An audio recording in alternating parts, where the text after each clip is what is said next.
Question number 3 है limit x approaches to 0 sin x is equal to 0. We know that limit x approaches to a, f of x is equal to L if and only if for every epsilon positive there exists a delta greater than 0 such that f of x minus L less than epsilon whenever x minus a less than delta. और यहाँ पे हमारे पास हो जाता है f of x. अब हम consider करते हैं यहाँ पे f of x की वैल्यू हमारे पास sin x है, L की वैल्यू 0 है, a की वैल्यू हमारे पास 0 है. तो f of x minus L consider करते हैं. f of x की वैल्यू है sin x, L की वैल्यू है 0, तो ये हमारे पास आ जाएगा sin x. अब हमारे पास होता है sin x का जो मॉड होता है वो हमारे पास x के मॉड से लेस होता है. हम कोई भी वैल्यू sin x की यहाँ पे पुट कर दें, जैसे sin 2 पुट कर दें तो उसकी जो वैल्यू आएगी वो sin 2 से 2 मॉड से छोटी होगी. इस तरह sin 180 पे जो वैल्यू आ रही होगी वो 180 मॉड पे वो उससे छोटी होगी. यानी कि sin x जो होता है उसका जब हम मॉड लेते हैं वो लेस दैन और इक्वल टू x मॉड आ जाता है.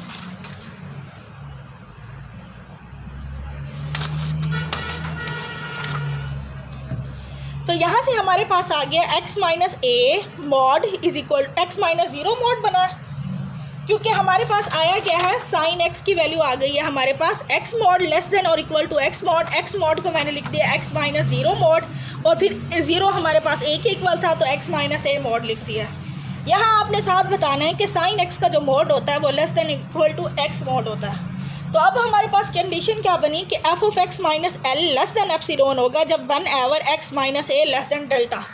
अब यहाँ इसके साथ कोई भी वैल्यू नहीं आ रही, x माइनस ए के मॉड के साथ मल्टीप्लाई हो रही होती तो हम डेल्टा की वैल्यू निकालते.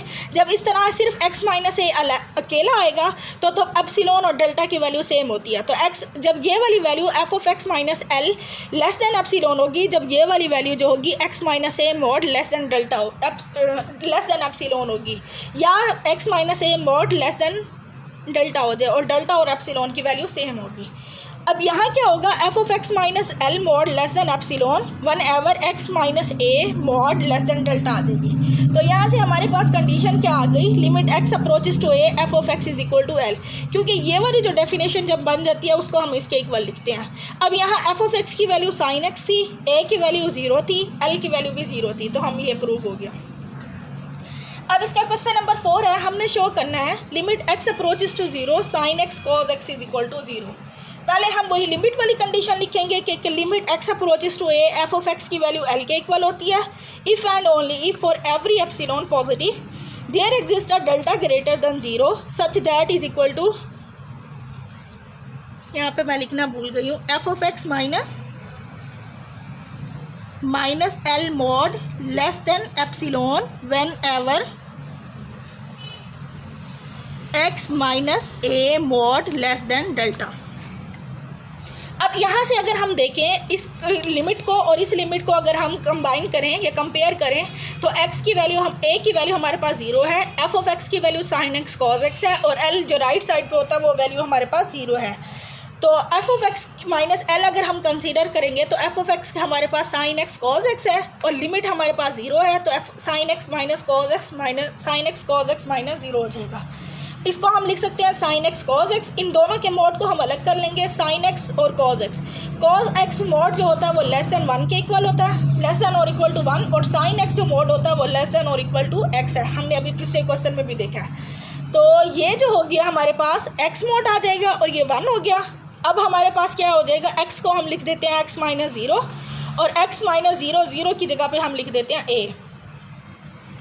तो अब हमारे पास क्या होगा, ये वाली वैल्यू हमारे पास x माइनस ए मॉड के इक्वल आई है. ये वाली वैल्यू हमारे पास लेस देन एप्सिलॉन आएगी जब ये वाली वैल्यू हमारे पास लेस देन एप्सिलॉन बन जाए या x minus a mod less than delta बन जाए. अब यहाँ देखें इन दोनों की वैल्यू हमारे पास सेम आ रही है, एप्सिलॉन और डेल्टा.